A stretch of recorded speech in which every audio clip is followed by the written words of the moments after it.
Hola amigos, ¿cómo estáis? Bienvenidos a este segundo encuentro con el Rincón del Señor Spock, donde, como os decía la pasada vez, vamos a seguir hablando de algunos libros interesantes y que espero que os resulten interesantes también, y también de música. Bueno, comenzamos sin más dilación con los libros que os recomiendo, o os recomendamos en esta ocasión. Y son dos libros de historia que tuve ocasión de leer este verano y bueno, me ha parecido que estaban muy bien y por eso los quiero traer a este nuestro rincón del señor Spock. Los dos tienen la particularidad de que son libros de historia, como digo, escritos por alemanes, historiografía de la Segunda Guerra Mundial, y el primero de ellos sería este 8 días de mayo. Espero que lo podáis ver más o menos. Lo digo porque, como os decía la vez anterior, yo suelo forrar los libros y esto pues seguramente crea bastante brillo a la hora de mostrar la imagen.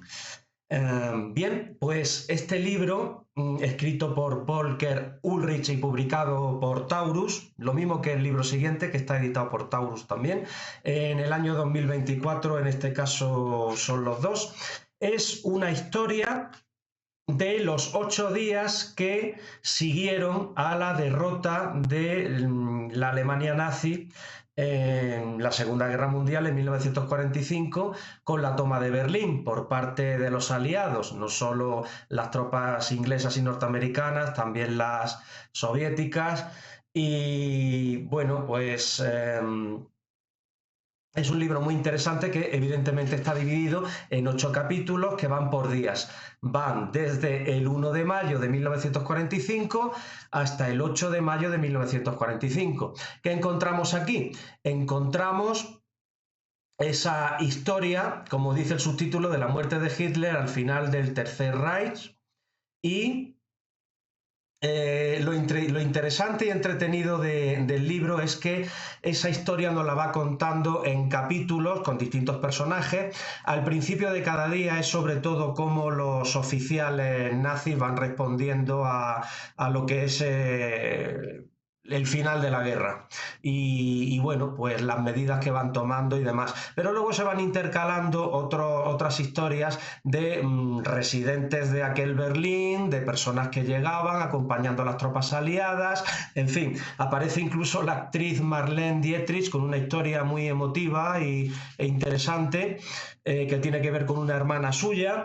Y bueno, pues de esa manera pues vamos entrando en esos días eh, que fueron la culminación, el final de la guerra en Europa, faltaba en el Pacífico, en estos años, y el final del nazismo. Un libro muy interesante con unos personajes pues también muy curiosos. Aquí hay un poco de todo, personajes más conocidos, Himmler, Goering, y personajes menos conocidos pero con historias igualmente interesantes, y cómo vivieron en aquella ciudad, lo que quedaba de ella, el final de la guerra. El segundo libro, escrito por Uwe Neumann, otro historiador alemán, es este, El castillo de los escritores.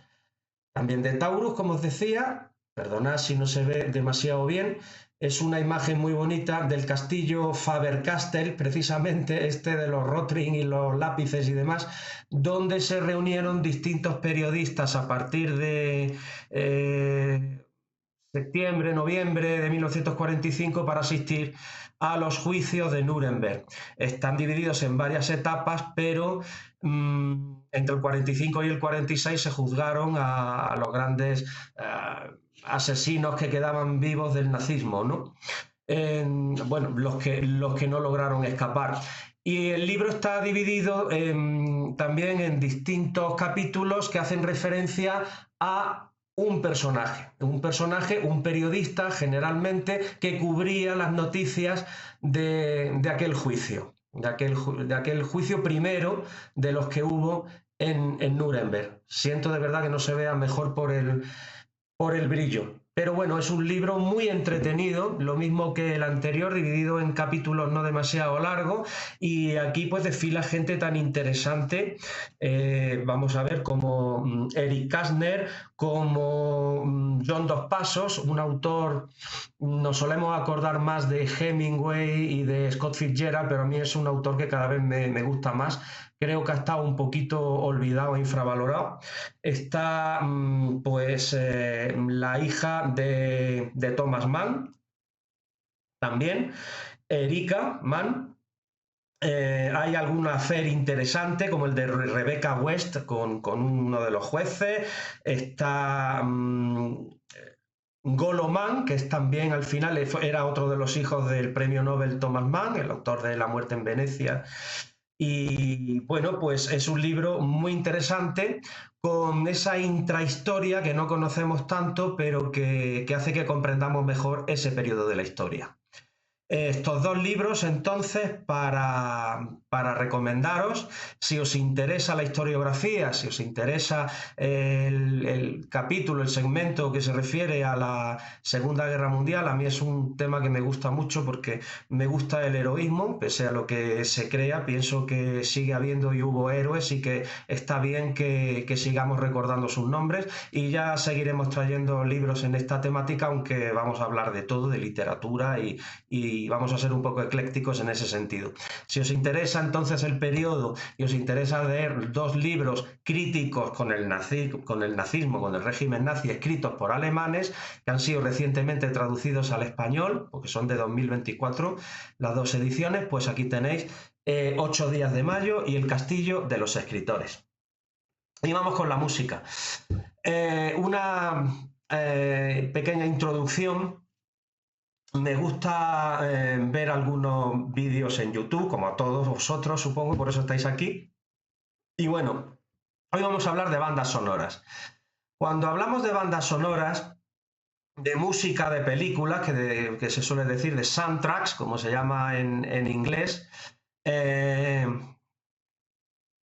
solemos pensar en canciones, solemos pensar, a ver, la banda sonora, como decimos en español, es la música que se ha compuesto para la película. Hay que hacer esta salvedad.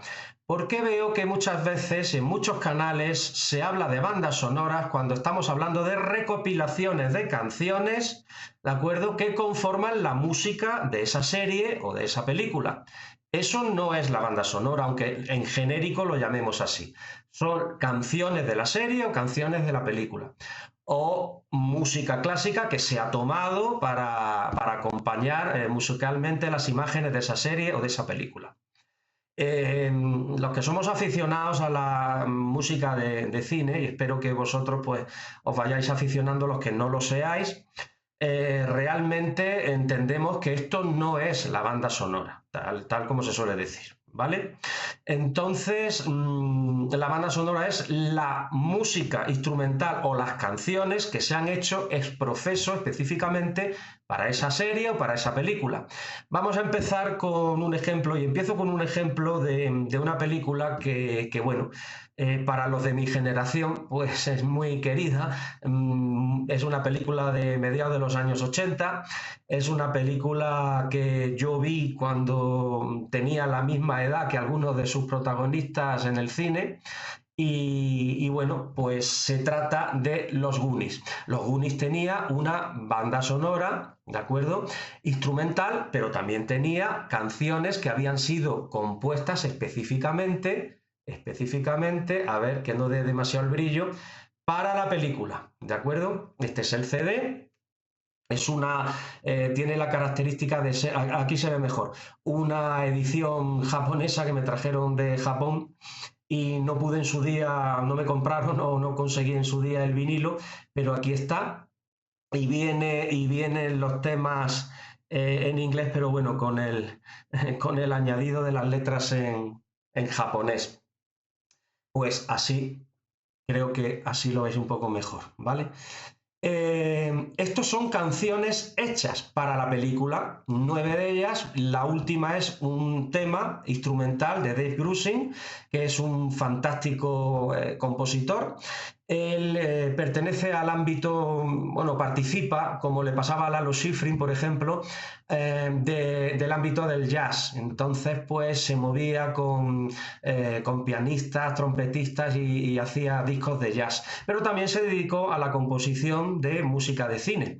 Entre sus logros está, bueno, pues las partituras que hizo, por ejemplo, para el director Sidney Pollack, donde están los Tres días del Cóndor, o una música que a mí me gusta mucho, que es El jinete eléctrico, Tootsie, en fin, era también muy ecléctico. La película Campeón, la música también es suya, y en esta ocasión, pues el productor Steven Spielberg le encargó la composición de esta aventura para niños que tanto queremos y tanto nos influyó. Y bueno, un poco la joya de la corona era tener el disco con las canciones. Cyndi Lauper eh, junto con Bangles, otro grupo también de chicas muy conocido en aquella época. Está Luther Vandross, Reo Speedwagon, tiene otro tema. Y bueno, pues Tina Marie, y Bangles, como digo. El último tema es el instrumental de Dave Grusin. Pues está muy bien esta selección de canciones, de estilo pop, pegadizo, muy bonitas y que acompañaban a la película, sobre todo el tema principal de Cyndi Lauper. Tiene dos canciones en la banda sonora, pero realmente el que suena es el tema principal, Goonies, Goonies Are Good Enough, son demasiado, los Goonies son súper chulos, son estupendos y tal, que es la que se escucha más en la película. Los otros temas, como solía ocurrir cuando se insertaban canciones en películas en aquella época, salvo excepciones, como La Mujer de Rojo, o así, es decir, que sonaba más la canción. Sonaban varios segundos mientras se escuchaba un poco la radio de fondo, lo que se llama música diegética y extradigética, un poco que suena dentro de la misma película, formando parte de la acción de la película, o fuera de la película unos pocos segundos, mientras había una persecución o lo que sea, pero luego en el disco te encontrabas pues que estaban las canciones íntegras, como es lógico, y era muy interesante porque muchas de ellas luego, a pesar de haber visto la película, no las localizabas hasta que ponías muchísima atención. Esta es una banda sonora, son canciones hechas para la película, no son temas de Bangles o temas de Cyndi Lauper o de Reo Speedwagon que estuvieran en otro de sus discos oficiales de estudio, sino que fueron hechas ex professo para la película. Pero además, como decía, la película tiene una banda sonora y la película tiene esta música de Dave Grusin, que está recogida en este CD, ¿de acuerdo? Y editado por Varese, un sello especializado en bandas sonoras que traeremos a colección más veces. Y aquí están los temas instrumentales de la película, compuestos y dirigidos por Dave Grusin. Todos los que hemos visto la película pues los conocemos sobradamente, y la verdad es que es una gozada poder disfrutar de esta música instrumental tan inspirada y tan expresiva, y que nos ha gustado tanto, y los que adoramos la película pues nos la conocemos de memoria. Esta es una banda sonora, es música hecha para la película. Tenemos entonces ahí canciones y tenemos también los temas instrumentales. Pero vamos a seguir con canciones, y la siguiente película que os presento es una comedia musical que, bueno, tiene la gracia de ser, como digo, una concatenación de canciones, además de tener temas instrumentales. Era una comedia del año 82, estuvo dirigida por Colin Higgins, desgraciadamente un realizador que falleció tempranamente, y bueno, es la película La casa más divertida de Texas. Esta era una comedia musical interpretada por Dolly Parton y por Burt Reynolds, que aquí los tenéis en portada, y era la historia de un prostíbulo. Y en este caso, pues era un musical porque era la relación que mantenían en plan comedia la madame, la dueña del prostíbulo, la gerente, y el sheriff de la localidad, y que se tienen que enfrentar al puritanismo y se tienen que enfrentar a la censura de determinados medios, aquellos llamados del cinturón de la Biblia y tal, en Estados Unidos. Y bueno, eso crea una serie de situaciones. Los actores están todos fantásticos porque además está Don DeLuise, que hace una especie de predicadores fuera de sí. Está Charles Durning, que hace de político en el rol de político, o sea, pura comedia. Y la serie de canciones que vienen contenidas en esta banda sonora merecen la pena, que bueno, pues contiene, pues eso, como todo buen musical, desarrollo de la trama a través de las canciones. La traigo a colación porque se suele recordar mucho el tema de Whitney Houston de I Will Always Love You, que versionó para la película El guardaespaldas, pero el original es de Dolly Parton y está contenido, aquí está el último tema, ¿de acuerdo? Es original suyo y es una canción country, no cantada de forma tan poderosa, si se quiere, operística como Whitney Houston, pero yo prefiero el tema original, prefiero la canción que fue hecha y fue compuesta pensando en formar parte de una determinada trama, de una determinada película. Esta canción viene acompañada con otros temas fantásticos como Hard Candy Christmas, que es una canción relacionada con la Navidad, melancólica pero preciosa, otros temas muy dinámicos y divertidos, y por supuesto el tema principal 20 Fans, con el que se abre la película, y una pequeña aldea y tal, que es la segunda canción, A Little Bitty Peasant Country Place, que es también un tema dinámico, fantástico, muy pegadizo, muy divertido, y es una banda sonora de la que no se suele hablar demasiado, pero que merece la pena. Hablando de Colin Higgins, este director que falleció pues tempranamente, como os decía, solo hizo 3 películas. Bueno, pues se me ha ocurrido, ya que estamos con bandas sonoras, pues traer las bandas sonoras restantes de las películas que él dirigió. En el año 78, pues él dirigió Juego Peligroso en español, Full Play en inglés, interpretada por Goldie Hawn y Chevy Chase. En este caso, la música compuesta por Charles Fox.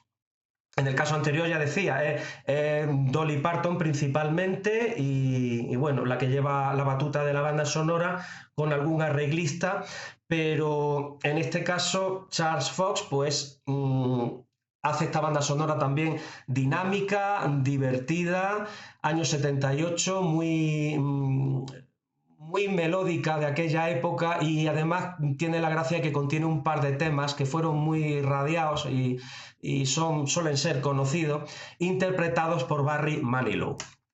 La siguiente película, puesto que La casa más divertida de Texas fue la última que dirigió Colin Higgins, la siguiente película era 9 to 5, que en español, aquí en español de España, se llamó Cómo eliminar a su jefe. Hablábamos de Dolly Parton, pues aquí precisamente el tema principal está cantado por Dolly Parton, y ello hizo que fuera merecedora de un Oscar. Con la canción 9 to 5, pues se llevó Dolly Parton el Oscar. También con el resto de la partitura, con composiciones de Charles Fox. Es también pues divertida, amena, simpática, retentiva, y bueno, en este caso es la historia. Juego Peligroso era una historia de espías un poco alocada, muy simpática y muy bien llevada. En este caso, de 3 secretarias que tienen a un negrero por jefe, y bueno, pues al final tratan de tomarse la revancha. Es una película que, si no habéis visto, es muy entretenida. En el blog donde yo escribía, Baúl del Castillo, con perdón por la autocita, pues tenéis un artículo sobre la película y merece la pena. Siguiente banda sonora, música compuesta para la película, insisto. Es una película que, aunque es tenida como película de culto, me doy cuenta de que últimamente, por el remake que ha habido, bueno, por la nueva adaptación en 2 partes, mejor dicho, que ha habido, está un poco dada de lado y se suele considerarse como película mediocre, tal. A mí no me lo parece en absoluto, aparte que tengo muy buenos recuerdos de la película y de la música. Creo que es una película estupenda, y ella es Dune, la adaptación de Frank Herbert, de la gran novela de Frank Herbert, y Dune es una excelente partitura compuesta por la banda de rock pop Toto, con un tema, el tema del desierto, compuesto por Brian Eno, el famoso compositor también, cantante, arreglista y demás. Brian Eno, que es un tema muy sugerente, si habéis visto la película, muy interesante, que te mete y tranquilo, apacible y con sintetizador, y está muy bien. A ver, que no le dé demasiado el reflejo. Dune, pese a contar con la presencia de Sting, no hay ningún tema de Sting, son temas de Toto y son temas muy retentivos. El tema principal, cuando aparecen los títulos de crédito en la película, es extraordinario, excelente, y os animo a que si no la conocéis, solo conocéis las últimas versiones y la música un poco sosa para mi gusto, del sobrevaloradísimo Hans Zimmer, pues aquí tenéis una buena alternativa, que yo creo que sigue siendo una estupenda película, al margen de los problemas que David Lynch tuviera a la hora del montaje y demás. No le iría tan mal, de todas las formas, con el productor Dino De Laurentiis, cuando este le prometió resarcirle con su siguiente película, que fue Terciopelo Azul, y se la produjo. Magnífica banda sonora de una película que sigue estando muy bien. Tengo también una comparativa, además de la película y el libro, en un artículo que podéis encontrar en internet, en Baúl del Castillo, Dune, y bueno, pues creo que es muy fiel al libro y que eso en absoluto la perjudica, sino que realmente resulta una muy buena traducción, aunque falten segmentos, que bueno, los que luego tenemos ediciones en Blu-ray o incluso en DVD, pues salieron esas partes que habían sido cercenadas, ¿no? La estética de los años 80, industrial, típica de David Lynch, ya de cabeza borradora, incluso del Hombre Elefante, creo que la beneficia, no la perjudica en absoluto, y la hace muy estimulante, anclada en su tiempo, pero como toda buena obra, anclada en su tiempo y capaz de trascender ese tiempo. Creo que es una película que ha ganado. Yo la vi en su día, bueno, en su día al año siguiente, cuando se estrenó, una cosa así. Tengo muy buenos recuerdos porque fue además en un club militar donde teníamos un amigo allí, teníamos un cine de verano, y entonces pues íbamos para allá y hicieron la proyección de la película, y como digo, tiene temas estupendos, la película está muy bien y os recomiendo que la repesquéis. Por último, y para no alargar este segundo capítulo más, otra banda sonora distinta de la anterior, pero seguimos en el ámbito de la comedia. Steven Spielberg no hizo solo las grandes películas que conocemos, tiene películas a lo mejor menos conocidas, pero que también están muy bien. En este caso fue una comedia, es otro bonito recuerdo para mí, puesto que me llevaron mis padres a verla en el cine, siendo yo muy pequeñín, pero me acuerdo perfectamente. Y tiene una banda sonora, como no, siendo una película de Steven Spielberg, del grandísimo y maravilloso John Williams. Me estoy refiriendo a la película 1941. Es una banda sonora, como siempre, orquestal, con temas muy retentivos. El tema principal maravilloso, pero los temas secundarios, los leitmotivs que emplea Williams, también muy buenos. Y es una película que a mí me sigue gustando mucho, por mucho que no sea de las más recordadas de Spielberg. Es divertida, a mí me hace mucha gracia, te eleva el ánimo y contiene una música maravillosa y extraordinaria. Película del año 79, costó un dineral, que no sé si se recuperó y tal. Lo siguiente que hizo Spielberg ya fue En busca del arca perdida, pero esta película tiene actores estupendos como Robert Stack, en fin, Ned Beatty, está Christopher Lee, Toshiro Mifune, Warren Oates, que hace el famoso actor de Sam Peckinpah, que hace un personaje muy divertido también. Luego los chavales como Trent Williams y demás están estupendos. Murray Hamilton también subió en una noria junto con otro compañero y una marioneta. Era muy espectacular. Yo recuerdo en el año 79-80, cuando yo la vi, que te quedabas pasmado. por la fotografía, las luces y tal.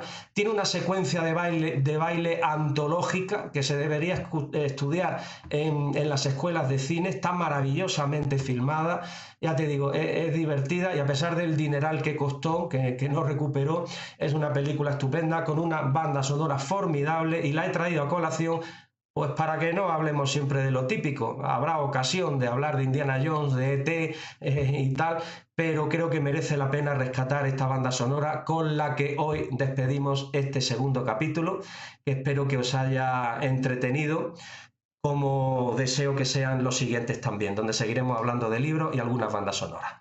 Por supuesto, comentadas estas opciones con el señor Spock, las ha encontrado absolutamente fascinantes, así que sin más, pues citaros para el próximo capítulo del Rincón del señor Spock, y bueno, espero que sigáis estando ahí y que os interesen los contenidos.